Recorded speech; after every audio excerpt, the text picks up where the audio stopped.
What's good, everyone? Welcome to another episode of Student Dr. Harsh. I'm sorry I haven't recorded any new episodes in a while.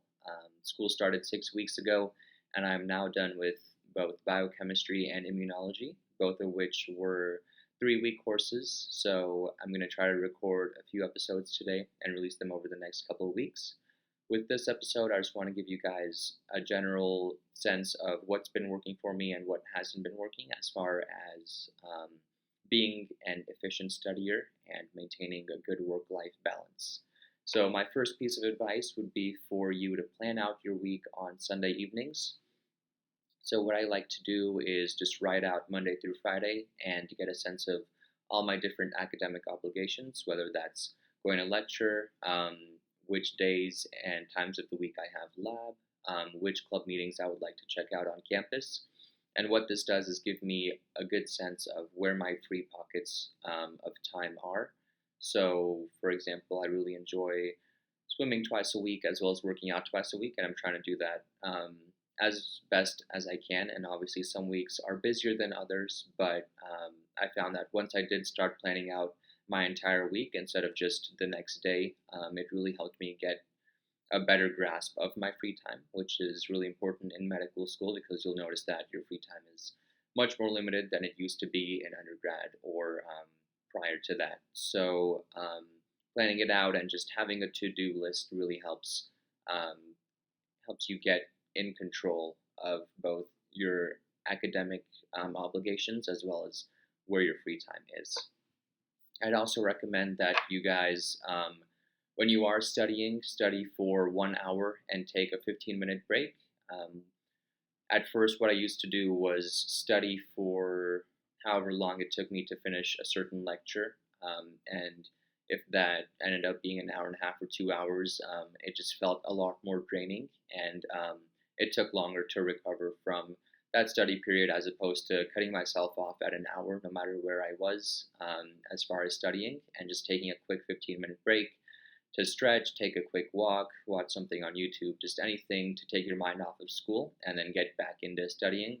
It's important to limit it to 15 minutes because sometimes it is easy to get away, and I'm guilty of that too. But as much as possible, just maintaining that strict 15-minute break before you get back into another hour of studying really helped me.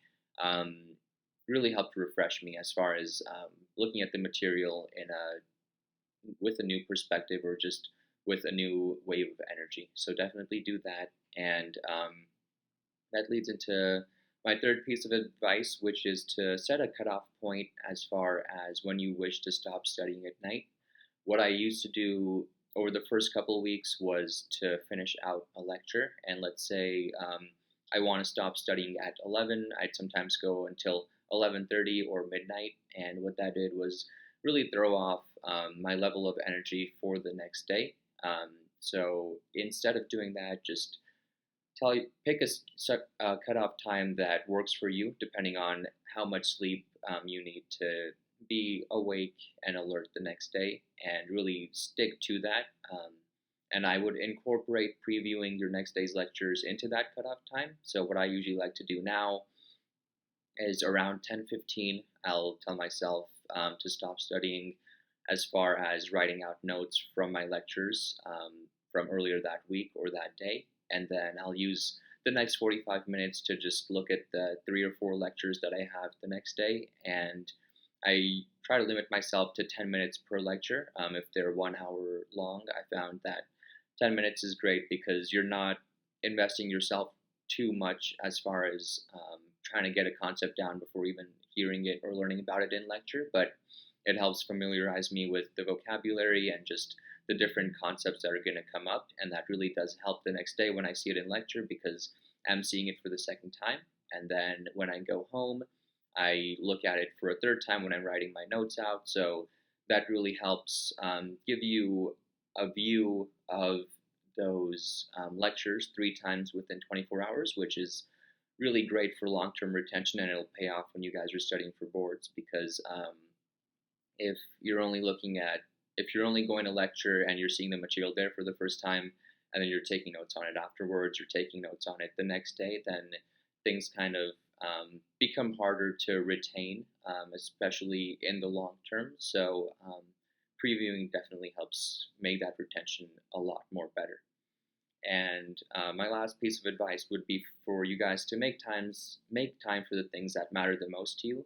So for me, that's working out, it's reading for pleasure, it's spending time with my friends. You'll find that you'll get really close and become friends with your medical school peers because you guys have had a lot of similar interests as far as pursuing the career you want to pursue. So obviously there's a lot of similarities there, but it's also cool because you have different life experiences leading into medical school. So it leaves for a great opportunity to learn from one another as far as what you guys have done in the past and what study styles work best for you. It's great to just talk to your classmates, think about what they're doing, and how you can incorporate that into your study style based on how you studied the best. So I'm also going to record an episode about how to study for both biochemistry and immunology, so keep an eye out for those. And for now, I'm out.